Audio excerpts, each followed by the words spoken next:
Hi, இந்த மாம்பழ சீசனில் நிறைய வெரைட்டிஸ் ஆஃப் மாம்பழம் வந்து மார்க்கெட்டில் கிடைக்குது. இன்றைக்கி நாங்கள் கொஞ்சம் வெரைட்டிஸ் ஆஃப் மாம்பழம் வந்து வாங்கிட்டு வந்திருக்கோம். ஸோ என்னென்ன வெரைட்டிஸ் வாங்கியிருக்கேன் அப்படின்ட்டு காமிக்கிறேன். ஃபர்ஸ்ட்டு இந்த தட்டில் இருக்கிற மாம்பழத்தை பற்றி பார்க்கலாம். இது ரெண்டும் பார்த்தீங்கன்னா கிட்டத்தட்ட ஒரே வெரைட்டி தான். பேர் கூட பார்த்தீங்கன்னா ஒரே மாதிரியே இருக்கும். இந்த மேங்கோஸ் பேர் வந்து ஒரே மாதிரியே இருக்கும். இந்த எல்லோ கலரில் இருக்கிற இந்த மேங்கோவோட பேர் வந்து பார்த்தீங்கன்னா சிந்தூரா அப்படின்னு சொல்லுவாங்க. இப்போ இதை வந்து கட் பண்ணிட்டு பார்க்கலாம். ஸோ இதை கட் பண்ணிட்டு பார்த்தோம் அப்படின்னா நல்ல பிரைட் ஆரஞ்சு கலரில் ரொம்ப சூப்பராக இருந்தது. இதை டேஸ்ட் பண்ணி பார்த்தா ரொம்ப ஸ்வீட்டாக இருந்தது. ரொம்ப ஸ்வீட்டான ஒரு மேங்கோ.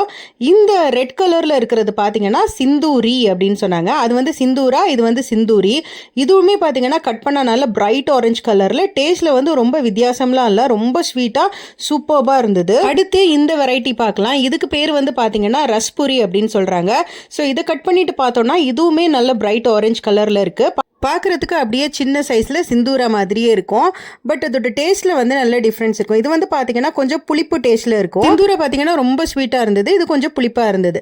அடுத்து எடுக்கிறது பார்த்தீங்கன்னா பங்கனப்பள்ளி. இது எல்லாருக்குமே தெரிஞ்சிருக்கும். இது வந்து பார்த்தீங்கன்னா நார்மலாக எல்லா இடத்துலையுமே ரொம்ப காமனாக கிடைக்கிற ஒரு மேங்கோ. இன்னைக்கு நான் காமிச்சிருக்கிற அந்த 4 வெரைட்டிலையும் பார்த்தீங்கன்னா நார் வந்து ரொம்ப கம்மியாக இருக்கும், நாரே இருக்காது. வீடியோ பிடிச்சா லைக் பண்ணுங்க, சேனலை சப்ஸ்கிரைப் பண்ணுங்க. அடுத்த வீடியோவில் பார்க்கலாம். பாய்.